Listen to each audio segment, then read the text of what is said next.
sa ating Sports 5. Wala pa ring talong UST Golden Tigresses sa UAAP Season 86 Women's Volleyball Tournament. Pinakahuli nilang nabiktima ang Ateneo Lady Eagles para buksan ng panalo ang second round ng elimination. Pero hindi naging madali ang pagkubra ng panalo ng UST. Muntik na kasi silang ma-reverse sweep ng determinadong Ateneo squad. Dalawang magkasunod na palo ni Jonah Perdido ang tuluyang tumapos sa laro, 25-15, 27-25, 23-25, 26-28 at 15-13. 17 points ang inambag ni Perdido sa laro habang top scorer uli si Angge Poyos na nagtapos sa 22 points. Undefeated pa rin sa loob ng 8 laro ang Tigresses habang bumagsak sa 2-6 ang standing ng Lady Eagles.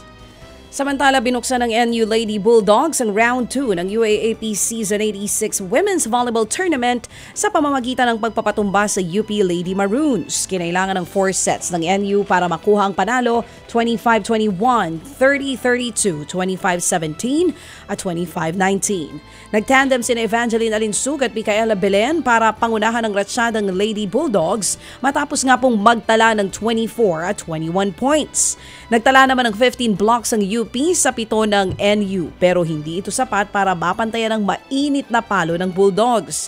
Ito ang ika-6 na panalo ng NU sa kanilang 8 laro habang nalaglag naman sa 1-7 ang record ng UP. Samantala, laglag sa Miami Open qualifier si Pinay tennis ace Alex Ayala matapos mabigo sa finals ng draw. Maganda ang simula ni Ayala kontra kay Emiliana Arangon ng Colombia pero hindi niya ito na ipagpatuloy sa mga sumunod na bahagi ng laro. Natapos ang laban sa score na 6-2, 5-7 at 1-6.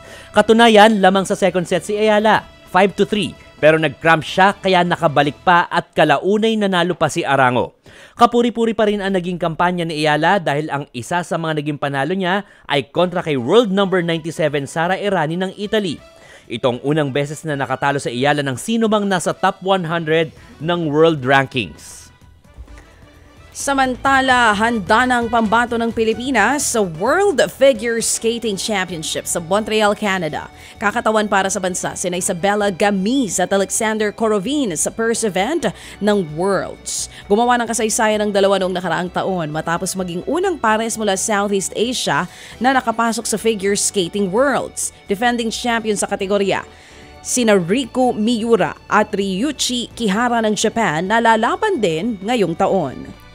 5 larong ban sa Taiwan P-League ang kahaharapin ng dating NBA player na si Jeremy Lin dahil daw ito sa paglabag ni Lin sa anti-doping rules kaugnay ng blood treatment niya para sa isang injury. Pinagmulta rin ang 2019 NBA champion ng 150,000 new Taiwan dollars o mahigit 264,000 pesos. Sumailalim raw sa blood irradiation therapy si Lin para pagalingin ang isang injury na labag sa mga patakaran ng World Anti-Doping Agency. Humingi naman ng paumanhin ang koponan ni Lin na New Taipei Kings. Git nila hindi intensyon ng treatment na i-enhance ang laro ni Lin bagkos tulungan lang ang pag-recover niya sa injury.